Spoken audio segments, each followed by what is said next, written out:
Today, income taxes are at 40-year low. The stock market is at all-time high. On the paper, it looks like a golden era. But the data shows a completely different story. Over the past 25 years, our country has accumulated a staggering $40 trillion debt. And we all have to pay it. And it keeps compounding. And you go, but I don't care. Like, we've been living 25 years, nothing happened. Why would I care? I'm with you. But the reason you should care that we have to pay interest on that $40 trillion debt. And today, the interest is $1.1 trillion. And you go, I still don't care. I have other priorities. I have to pay mortgage. I have to do chores. Why should I care about that $1.1 trillion debt? And the reason is that national debt is growing. And that's why the interest expense will grow. And if the interest rate will be increased, that would be a disaster. And before that disaster will happen, our policymakers would be forced to increase our taxes. It could be 2 times, 3 times, even 10 times for some of the taxpayers. But can we avoid this disaster? Can we keep our wealth?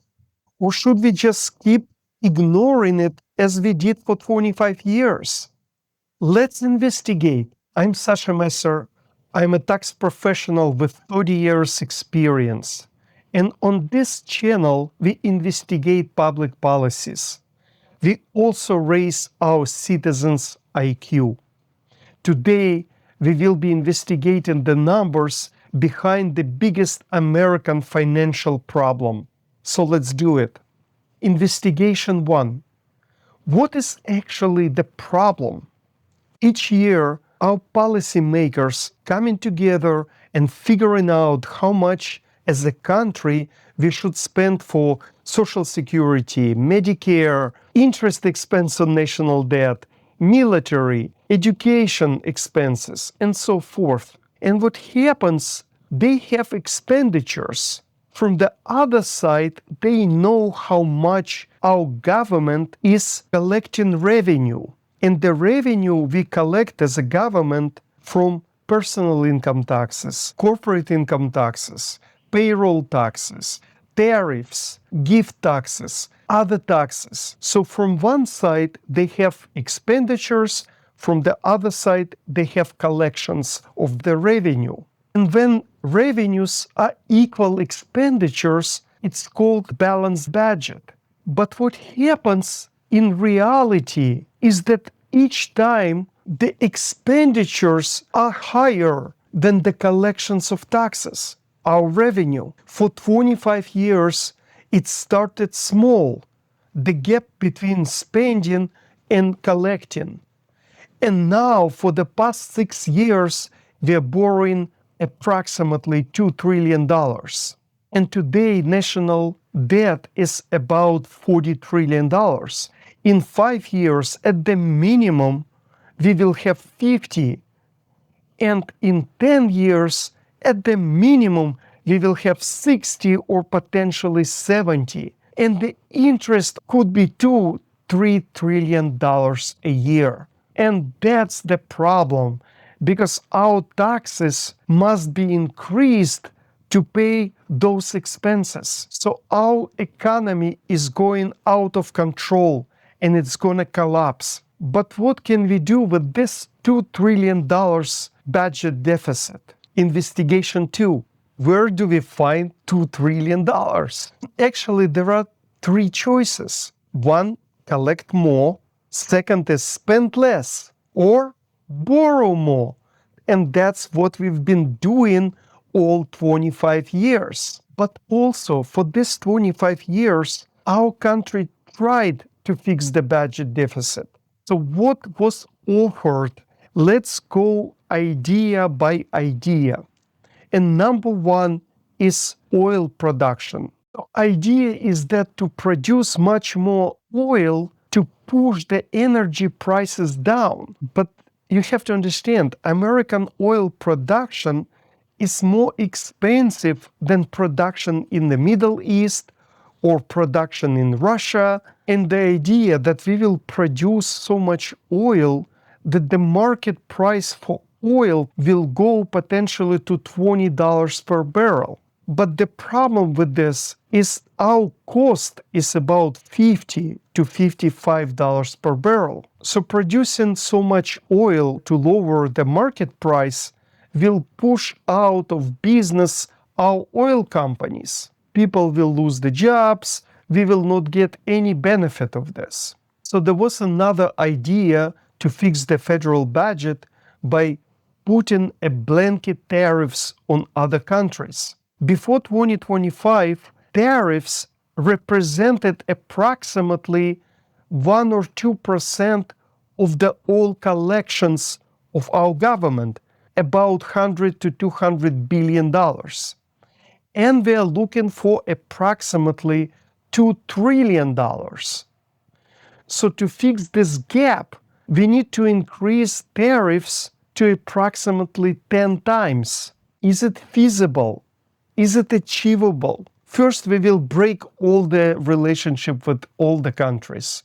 But if somehow we were able to force the countries and the companies who bring the product from overseas to our country to pay those tariffs 10 times more, and our government somehow collected extra $2 trillion, those products will be increased in price up to 10 times. And the cell phone that you're buying could cost from $1,000 to $3,000. Then for 25 years, we had other ideas like increase or lower interest rate, lower income taxes. How those ideas were working to fix the federal budget. Let's investigate this.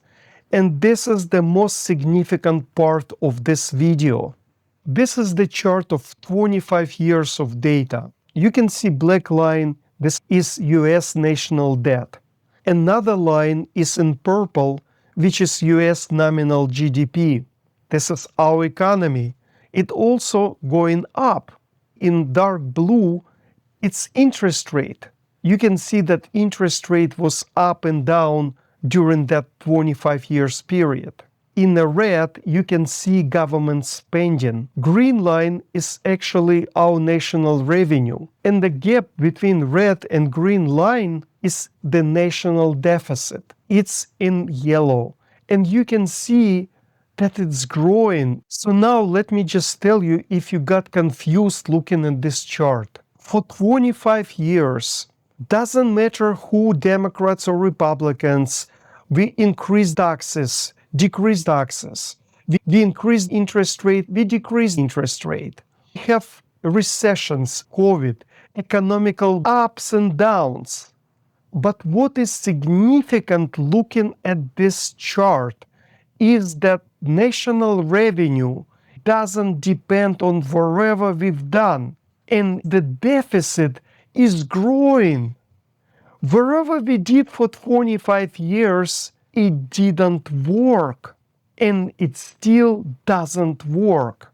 Investigation findings. For 25 years, our federal government consistently, year after year, spent more than it's collected. Finding 2. There were 3 choices for our federal government, for our policymakers, for our politicians. Collect more, to spend less, and or to borrow more. For 25 years, our politicians chose to borrow more. Finding 3. The budget deficit is being growing consistently.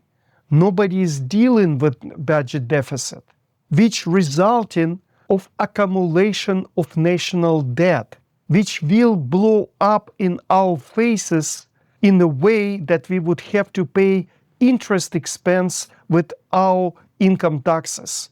And at some point, we wouldn't be able to do that. Investigation verdict. For 25 years, neither party decided or expressing the will to solve the problem with the fixing the budget deficit. But there is a bigger issue of what is going on. And I want to bring that chart back to the screen. This chart is golden because this shows us it doesn't matter you're Democrat or Republican. It doesn't matter who was our president. Looking at the 25 years data on the chart, as the country, we tried low interest rates, low income taxes, high income taxes. There were COVID, recessions, wars. Yet, as we understood and saw, we never ever for 25 years balanced the budget. It means that the problem is more profound. The problem is that our public and fiscal policies do not work. That's why we are forced to borrow and borrow to keep our economy going. That's why the solution for our country is not about which party is better. The solution is to take each public policy, each government department, and understand how to make it working for us, for the economy, for living better, to fix the budget deficit. And that's why I wrote the Purple Vision book, where with my research of 10 or maybe 15 years, I'm showing the roadmap of solutions for our public policies. And that's the reason I started this channel, because I'm refusing to give up on our country. This is the best country in the world, period. And if you refuse to give up on our country too, why don't you join the conversation? Why don't you just sign up for this channel? Why don't you like this video? Why don't you forward this video to your friends? You have to understand, one person can be ignored, but you cannot ignore the community.